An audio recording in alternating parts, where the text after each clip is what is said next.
ናብ ብሰባት ዝመልአ ክፍል ክትኣቱ ከለኻ ዓርሰ እምነትኻ ብኡንብኡ ይጠፍእ ዶ እንታይ ክብሉን እዮም ዝብል ሓሳብከ ንውሳኔታትኻ ይጸልዎ ዶ ዓርሰ እምነት ውህብቶ እዩ ዝብል ሓሳብ ምእማን ኣቋርጽ ምኽንያቱ ሳይንስ ዓርሰ እምነት ከም ዝኾነ ጨዋዳ ክትሃንጽኾም ትኽእል ረጋጊጽሎ እቲ ኣብ ውሽጥኻ ኣይትኽእልን ኢኻ ዝብለካ ድምፂ ሓቂ ዘይኾነስ ሓደ ሓሳብ ጥራይ ኣብዛ ቪድዮ ካብኡ ተላቒቕኻ ተግባራት ናይ ርእሰ ተኣማንነት ዘለዎም ሰባት ምቕዳሕ ብምግዳፍ ብሓቂ ርእሰ ተኣማንነት ዘለዎ ሰብ ከመይ ከም ትኸውን ክትመሃር ኢኻ እዚ ትሕዝቶ ካብታ ብዓውዲ ኮንፊደንስ ዝተጻሕፉ መጽሓፍቲ ሓንቲ ካብተን ብሉጻት ዝኾነት The Hidden Science of Confidence ዝተወሰደ ጽሟቕ እዩ ቻናልና ሓደሽቲ እንተኾንኩም ሰብስክራይብ ብምግባር ስድራ ናናት ዩቲዩብ ይኹኑ ምዕራፍ 1 ኮድ ናይ ዓርሰ እምነት ከም ትተሓስቦ ይኮነን ዓርሰ እምነት ባህሪ ዘይኾነስ ክእለት እዩ ልክዕ ከም ጊታር ምጽዋት ቋንቋ ምምሃርን ከም ዝኾኑ ኻሊእ ክእለታት ብስርዓት ክትመሃሮን ክትለማመዶን ክትመልኮን ትኽእል ኢኻ ንሕና ቅድሚ ሓደ ስጉምቲ ምውሳድና ክሳዕ ስምዒት ዓርሰ እምነት ዝስምዐና ክንጽበይና ተማሂርና ናብቶም ዓርሰ እምነት ዘለዎም ሰባት ንጥምት እሞ ንሳቶም ዘለዎም ንዓና ግን ዝጎደለና ነገር ከም ዘሎ ንሓስብ ምስጢር እቲ ሓቀኛ ኮድ ግን ርእሰ ተኣማንነት ናይ ተግባር ውጽኢት እምበር ንተግባር ዘሰኒ ቅድመ ኩነት ከም ዘይኾነ እዩ ንሱ በቀጥታ ናይቲ ዝተረጋገጸ ብቕዓት ውጽኢት እዩ እቲ ዘደንቕ ዓርሰ እምነት ኣብ ቅድሜኻ ዝመጽእ ነገር ክተሳልጦ ከም እትኽእል ኣብ ውሽጢ ኣዕጽምትኻ ርግጸኛ ምስ እትኸውን እዩ እዚ ማለት ፍርሒ ምጥፋእ ዘይኾነሲ ፍርሒ እናሃለዎ እውን ውጽኢታዊ ስጉምቲ ክትወስድ ከም እትኽእል ምፍላጥ ማለት እዩ እቲ ኮድ ተኸፊቱ እዩ እቲ ሓይሊ ሕጂ ኢድኻ ኣሎ ቀስ ብቐስ ክትሃንጾ ትኽእል ኢኻ ዓርሰ እምነት ውህብቶ ከይኮነሲ ብናይ ትብዓት ተግባር እትረኽቦ ዓስቢ እዩ ድሉ ክሳዕ ትኸውን ምጽባይ ኣቋርጽ ኣብ ክንዱ ነቲ መርትዖ ምህናጽ ጀምር ምዕራፍ 2 ናይ እምነት ኒውሮባዮሎጂ ብሓንጎልኻ ንዓርሰ እምነትኻ ምሕዳስ ዓርሰ እምነት ኣብ ኣካላት ኣበይ ከም ዝነብር ሓሲብኻ ዶ ትፈልጥ ኣብ እሙሮኻ ጥራሕ ከይኮነስ ኣብቲ ኣካላዊ ህንጸት ናይ ሓንጎልኻ እውን እዩ ዘሎ እዚ ምዕራፍ እዚ ናብ ናይ ባዕልና ቤተ ፈተነ ኒውሮሎጂ ወይ ድማ ስርዓተ ነርቪ ዝወስደና ሓደ ሓሳብ ኣብ ዝሓሰብካሉ ወይ ድማ ሓደ ተግባር ኣብ ዝፈጸምካሉ እዋን ሓደ መስመር ኒውሮን ኢኻ ተደልድል እቶም ብበዝሒ ትጥቀመሎም መስመራት ድማ ይዓብዩ ይጥንክሩ ከምኡ እውን ኒውሮማቲክ ይኾኑ ልክዕ ከምቲ ጫካ ብተደጋጋሚ ዝኸድካሉ መንገዲ ጽርግያ ዝኸውን ማለት እዩ ኣብዚ ሕጂ ሰዓት ናይ ዓርሰ ጥርጣረን ምምንታእን ዝፈትሑ ብርቱዓት መንገድታት ኣለውኻ ግን እቲ ስውራዊ ነገር እንታይ ምዃኑ ትፈልጥ ዶ ሓደስቲ መስመራት ክትዕቢ ትኽእል ኢኻ እዚ ድማ ኒውሮፕላስቲሲቲ ይበሃል ሓንጎልኻ ጽኑዕን ዘይቕየር ነገር ኣይኮነን ብንቕሓት ሓደስቲ ዝኾኑ ምርትዑታት ንሓንጎልኻ ብምምጋብ ንኣሽቱ ትብዓት ዝመልኦም ስጉምትታት ብምውሳድን ሓደሽቲ ጽርግያታት ኣብ ሓንጎልኻ ክትጸርግ ትጅምር በዚ ድማ ነቶም ናይ ስርዓተ እምነት መንገድታት ብኣካል ተሃንጾም ሓሳብኻ ኣብ ዝገለጽኻሉ ሓድሽ ነገር ኣብ ዝፈተንካሉ ወይ ሓደ ከቢድ ዝርርብ ኣብ ዘካየድካሉ እዋን ንሓንጎልኻ መልእኽቲ ኢኻ ትሰደሉ ዘለኻ ኣነ ክእል እየ እንተኢልካ ሓንጎልኻ ድማ ነዚ ሓቂ ኣምኖን ምስ ገዛ ርእሱ የዋህዶን በዚ ድማ ብኣካልን ብባዮሎጅን ሓድሽ መንነት ትሃንጽ ኣለኻ ማለት እዩ ሓንጎልኻ ከም ሓደ ዝተሓለወ ሙዚየም ኣይኮነን የግዳስ ከም ሓደ ናይ ህንፃ መስርሒ ቦታ እዩ ንስኻ ድማ እቲ ቀንዲ መሃንዲስ ኢኻ ነፍሲ ወከፍ ትብዓት ዝመልኦ ሓሳብን ተግባርን ኣብቲ መሰረት ናይቲ ዘይንቕነቕ ዓርሰ እምነትኻ ዝስራሕ ጡብ እዩ ምዕራፍ 3 መትከል ስጉምቲ ቅድሚ ስምዒት ምፍራስ ጽውጽዋይ ዓርሰ ተበግሶም ኩላትና ኣብ ሓደ ዓይነት ዑደት ተጻዊድና ኢና ቅድሚ ሓደ ነገር ምግባርና ክሳብ ስምዒት ተበግሶ ዝስምዐና ንጽበ ኣብ መድረኽ ቅድሚ ምድያብና ክሳብ ዓርሰ እምነት ዝስምዐና ንጽበ እዚ ምዕራፍ እዚ ነገር እዚ መወዳእታ ዘይብሉ መጻወድያ ምዃኑ እዩ ዝገልጽ እቲ ስውር ሳይንስ ከም ዘርእዮ እቲ ትደልዮ ስምዒታዊ ኩነታት ማለት ዓርሰ እምነት ተበግሶ ወይ ትብዓት ኩሉ ግዜ ንተግባር ይስዕብ እምበር ተግባርን ስምዒት ኣይስዕብን እዩ ከም ሓንቲ ናብ ህዋት ትውንጨፍ ሮኬት ጌርካ ሕሰብ ተበግሶ እቲ ንሮኬት ዘበግስ ነዳዲ ኣይኮነን እቲ ነዳዲ ተግባር እዩ ተበግሶ ድማ እቲ ድሕሪ ምውንጫፍ እታ ሮኬት ዝርአ ውቁብን ሃልሃል ዝብልን ጭራሕ ሓዊ እዩ እቲ ናይ 5 ሰከንድ ሕጊ ንዝንጹር ኣብነት እዩ ኣብ ልዕሊ ሓደ ሽቶኻ ንኽትሰርሕ ተፈጥራዊ ደፋእ ሓሳብ ምስ መጸካ ንድሕሪት ምቁጻር ጀምር እሞ 5 4 3 2 1 ብምባል ብድሕሪኡ ናብ ተግባር እቶን ተንቀሳቐስን እዚ እቲ ናይ ሓንጎልኻ ልምዲ ማለት ነቲ ልሙድ ዓቕሙ ናይ ምሕሳብን ባዕሉ ናይ ምፍሻልን ተግባር የቋርጾ እዩ ስለዚ ስምዒታትካ ንክዕንቅፉኻ ዕድል ቅድመ ምርካቦም ንስኻ ስጉምቲ ብምውሳድ ተለማሚድካ ኣለኻ ማለት እዩ እሺ ብድሕሪኡ እንታይ ዝኸውን እቲ ክትጽበዮ ዝጸናሕካ ዓርሰ እምነትን ናይ ምቁጽጻር ስምዒትን ይመጽእ እሞ ነቲ ሰንሰለት ትሰብሮ እሞ ብድሕሪኡ ንተግባራትካ ክትቆጻጸሮም ከም እትኽእል ትመሃር ካብኡ ስምዒታትካ ድማ መወዳእታ ክስዕቡኻ እዮም ኣብታ ናይ ስምዒታትካ መኪና ከም ተጓዓዛይ ምዃን ቋርጽ እሞ ኣብ መንበር ናይ ተውቲስታ ተቐመጥ ተግባራትካ እቲ መሪሕ እዮም ኣቐዲምካ ንስኻ ምራሕ ካብኡ እቲ ናይ ርእሰ ተኣማንነት ስምዒት ድማ ከም ተጓዓዛይ ኮይኑ ክስዕበካ እዩ ምዕራፍ 4 ናይ ብቕዓት ዓንኬል ዘይንቕነቕ መንነት መልትዖ ምህናጽ ንውድቀትን ነቐፌታን ዝጻወር ጽኑዕ ዓርሰ እምነት ከመይ ጌርካ ተሃንጽ እቲ መልሲ ኣውንታዊ ዝኾነ ሓሳብ ብምሕሳብ ዘይኮነስ ብመልትዑ እዩ እዚ ምዕራፍ እዚ ነቲ ኣዝዩ ዝበልትዐ ሞተር ዓርሰ እምነት የላለየካ ንሱ ድማ ናይ ብቕዓት ዓንኬል ወይ the competence loop ይበሃል ቀሊልን ባዕሉ ንባዕሉ ዘበልትዕን ዙርያዊ መስርሕ እዩ እዚ ዝጅምር ካብ ሓደ ንእሽቶ ትብዓት ዝመልኦ ስጉምቲ እዩ ካብቲ ናይ ምቾት ዞባኻ ቁርብ ውፅእ ዝበለ ተግባር ምትግባር ማለት እዩ ብድሕሪኡ ነቲ ውፅኢት ክትግንዘቦ ይገብረካ እንተጌርካዮ ኣይጠፍአካን እዚ ማለት ሓደ ስጉምቲ ንቅድሚት ተጓዒዝካ ኣለኻ ማለት እዩ እዚ ድማ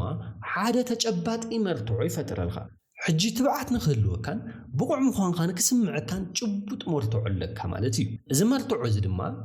ኣብቲ ናይ ኣእምሮኻ መዝገቢ ዝኽዘን ኣሃ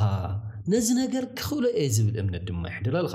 እቲ እምነት ድማ ቁሩብ ዝዓበየ ትብዓት ዝመልኦ ስጉምቲ ንክትወስድ ትብዓት እዩ ዝህበካ ከምዚ እናበለ ድማ እቲ ዙርያ ይቕፅል መጀመርያ ስጉምቲ ካብኡ መልትዖ ቀፂልካ እምነት ካብኡ ናብ ዝዓበየ ስጉምቲ ትሰጋገር ከምዚ ጌርካ ኢኻ ኣብ ትዕቢት ወይ ምስቲ ምሳል ዘይኮነስ ናብቲ ዝኣከብካዮ መልትዖኻ ዘይነቓነቕ መሰረታዊ ዘለዎ ዓርሰ እምነት እትሃንጽ ደጊም ዓርሰ እምነት ክህልወኒ ኢልካ ተስፋይ ትገብርን ኢኻ የግዳስ ሓደ እኳ ክወስዶ ዘይኽእል ናይ ትብዓትካ ታሪክ ዝኾነ ስራሕ ኢኻ ትሃንጽ ዘለኻ ዘይንቕነቕ ዓርሰ እምነት ከም ሓደ ቤተ ንባብ እዩ ንስኻ ድማ እቲ ሓላዊ ቤተ ንባብ ኢኻ ነፍሲ ወከፍ ንእሽቶ ትብዓት ዝመልኦ ስጉምቲ ኣብቲ ናይ መጽሓፍቲ መደርደሪ እትሰርዖ ሓድሽ መልትዖ እዩ እቲ ዝኣከብካዮ መልትዖ እናበዝሐ እንትኸይድ ድማ ክንድኡ ዘይንቕነቕ ዓርሰ እምነት ዘለዎ ሰብ ትኸውን ምዕራፍ 5 ቋንቋ ኣካላት ወይ ባዲ ላንጉጅ ንኣካልኻን ንስነ ልቦናኻን ከመይ ገይሩ ይቐርጾ ሓደ ስውራዊ ሓሳብ ክነግረካ ኣካልኻ ንዓርሰ እምነትካ ዝገልጽ ጥራይ ኣይኮነን ብተግባር ይፈጥሮ እዩ እዚ ምዕራፍ እዚ ነቲ ኣብ መንጎ ኣካላዊ ኣቃውማኻን ስነ ልቦናኻን ዘሎ ሓያል ዝምድና እዩ ዝገልጽ ሓይሊ ዘይብልካ ኮይኑ እንትስምዐካ ንባዕልኻ ተነስን ማእገርካ ተድንንን ዓይንኻ ድማ ናብ ታሕቲ ይጥምት ግና ንኽልተ ደቃይቕ ጥራይ ሓይሊ ዝተመልኦ ኣቃውማ ክትሕዝ ከለኻ እንታይ ከም ዝኸውን ትፈልጥ ዶ እታ ናይ ሃርቫርድ ተመራማሪት ኤሚ ካዲ ንዚ ናይ ሓይሊ ኣቃውማ ወይ ፓወር ፖዝ ትብሎ እቲ ናይ ኣካላትካ ኬሚስትሪ ብተግባር እዩ ዝቕየር መጠን ሆርሞን ቴስቶስትሮን ይውስኽ ሆርሞን ኮርቲሶል ድማ ይንኪ ብቋንቋ ባዮሎጂ ቃል ብቃል ዝያዳ ዓርሰ እምነት እዩ ይስምዐካ ፓወር ፖዝ ክትጥቀም ከለኻ ሓንጎልካ ናብ ኣካላትካ ይጥምት እሞ ኣብዚ እቲ ሓላፊ ኣነ ክኸውን ኣለኒ ኢሉ እዩ ዝሓስብ ሓይሊ ዝተመልኦ ኣቃውማ ክትሕዝ ከለኻ እዚ ምምሳሌ ኣይኮነን የግዳስ ንሓንጎልካ ንምቁፅጻር ንኣካላትካ ከም መወዳድርቲ ዘይብሉ መሳርሒ ምጥቃም እዩ ከም ሓደ ጅግና ደው በል እሞ ሽዑ ብውሽጥኻ ከም ሓደ ጅግና ዝኾንካ ኮይኑ ክስምዐካ ክጅምር እዩ ኣካልካ ናይ ስምዒትካ መሪሕ እዩ ብዓርሰ እምነት ንኽትሰርሕ ዓርሰ እምነት ክሳዕ ዝስምዐካ ይትጸበዕ ብተበግሶ ዓርሰ እምነት ከም ዘለዎ ኮይንካ ስራሕ እሞ እቲ ስምዒትካ ድማ ንዓኻ ካብ ምስዓብ ወፃኢ ካልእ ኣማራፂ ኣይክህልዎን እዩ ምዕራፍ 6 እቲ ኣብ ውሽጢ ርእስኻ ዘሎ ድምፂ ነቲ ኣብ ርእስኻ ዝርከብ ውሽጣዊ ነቓፊኻ ንሓዋሩ ስቕ ምባል እቲ ኣብ ውሽጢ ርእስኻ ኮይኑ ከምዚ ዝብለካ ድምፂ ንስኻ እኹል ኣይኮንካን ወይ እንተፈሺልካ ዝብለካ ንዕኡ ኣይትእመኖ ሓቂ ይኾነን ንሱ ሓደ ሓሳብ ጥራይ እዩ ሓሳባት ድማ ትእዛዛት ኣይኮኑን እዚ ምዕራፍ እዚ ምስቲ ውሽጣዊ ነቓፊኻ ንክትረዳዳእ መወዳድርቲ ዘይብሉ መሳርሒ እዩ ዝህበካ ንሱ ድማ ምፍላይ ኣእምሮዊ ሓሳባት ይበሃል ነቲ ሓሳብ ክትቃለሶ ወይ ክትኣምኖ ኣብ ክንዲ ምፍታን ንሱ እንታይ ምዃኑ ክትሪኦን ክተስተንትኖን ኢኻ ትመሃር بأمروخا حليفهم زخدو قالات طراي مخانم دما تجنزب نتزي تقم رئيتو نأمروخا كتمسجنو تخيليخا شعو بمسرلت ذهبك حساب زي خونس بمسرلت سنة مقبار خان كتسرح تمرلت اتدمزي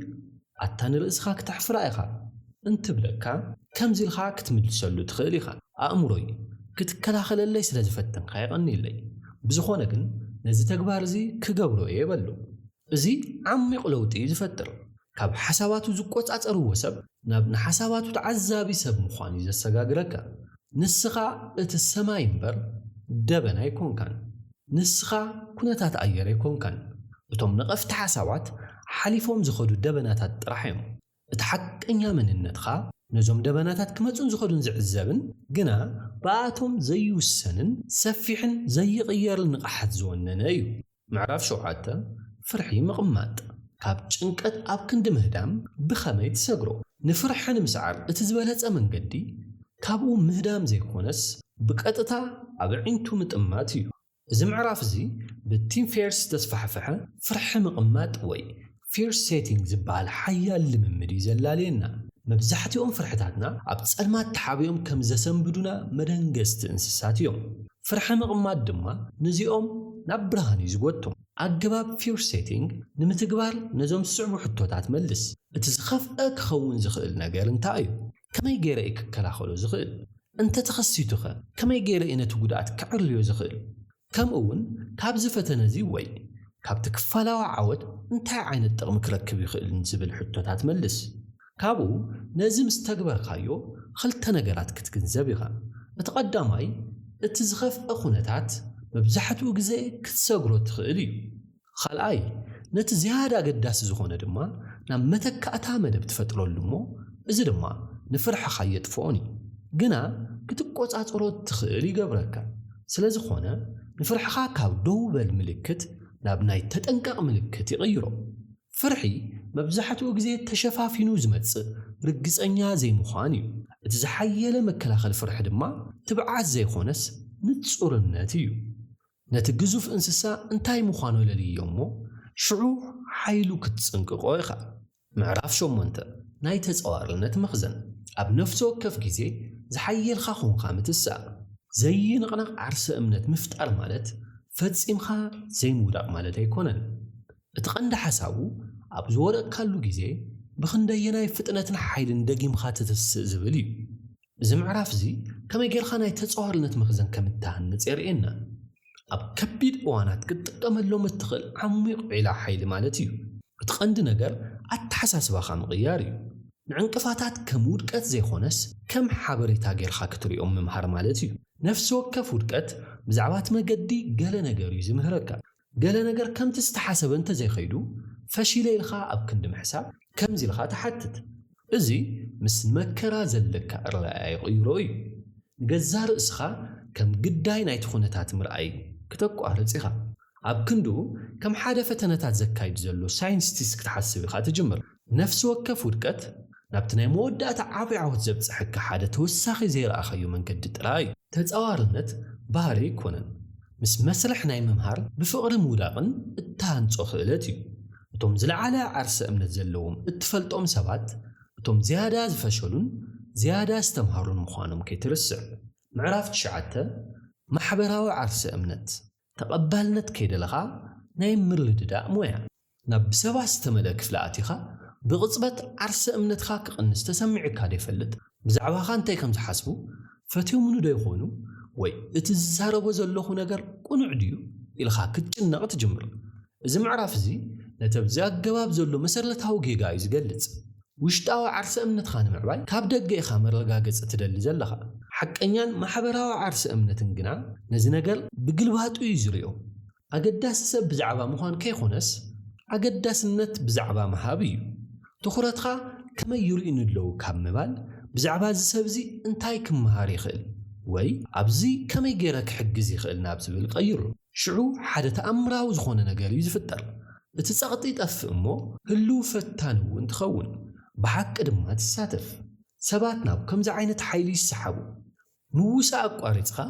ምርድዳእ ኢኻ ትጅምር ማሕበራዊ ኩነታት ዓርሰ እምነት ማለት ኮኸብ ምዃን ማለት ኣይኮነን ናይ ሓቀኛ ምርልድዳ ቀስቃሲ ምዃን ማለት እዩ ማሕበራዊ ዓርሲ እምነት ተቐባልነት ምርካብ ማለት ኣይኮነን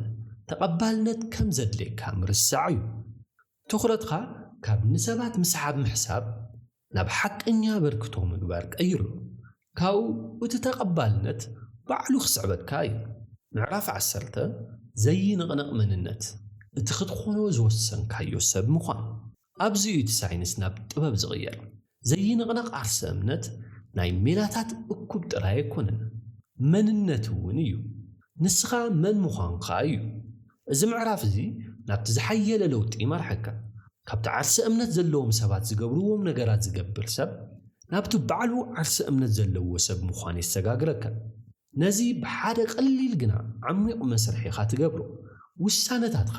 ካብቲ ናይ መጻኢኻ መንነት መበገሲ ጌርካ ክትውስን ኢኻ ትጅምር ሕጂ እንታይ ምገበሩ ኢልካ ኣብ ክንዲ ምሕታት ከምዚ ኢልካ ኢኻ ትሓትት እቲ ዝለዓለ ዓርሲ እምነት ዘለዎ ናይ መጻኢ ኣነ ኣብዚ ኩነታት እዚ እንታይ ምገበረ ነይሩ ኢልካ ኢኻ ትሓትት ድሕሪኡ ነቲ ነገር ትገብሮ ነፍሲ ወከፍ ካብቲ ናይ መጻኢኻ መንነት ዝብገስ ሕርያ ኣብ ዝገበርካሉ እዋን ነቲ ትሕተ ልቦናኻ ሓያል መልእኽቲ ኢኻ ትሰደሉ ኣነ እዚ እየ ዝብል ተምስል ከይኾንካስ ትኸውን ኢኻ ዘለኻ ተግባራትካ ድማ ምስቲ መንነትካ ክመጣጠኑ እዮም ዝጅምሩ መንነትካ እትረኽቦ ነገር ኣይኮነን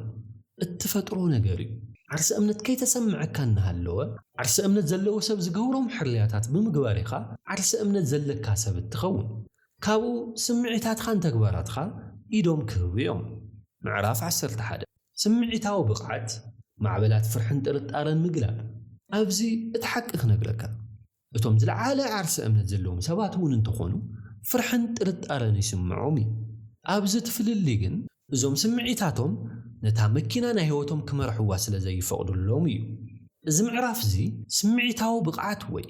ኢሞሽናል ማስተሪ ይምህረካ ነቲ ፍርሒ እናተሰምዐካ ከይተኣዘዝካዮ ናይ ምሕላፍ ክእለት ማለት እዩ ንስምዒታትካ ከም ኩነታት ኣየር ሕሰቦ እሞ ማዕበል ንኸይመጽእ ክተቋርጾ ይትኽእልን ግና ብኸመይ ጌርካ ብመንጉኡ ክትሳገር ከም ትኽእል ክትመሃር ትኽእል ኢኻ እቲ ቀንዲ ነገር ነቲ ስምዒት ብዘይ ፍርዲ ስምሃብ እዩ ኣሃ ጭንቀት መጽኡ ኢልኻ ብድሕሪኡ ንገዛ ርእስኻ ኣብ ኣካላትኻን ኣብ ትንፋስኻን ትኽእል እዚ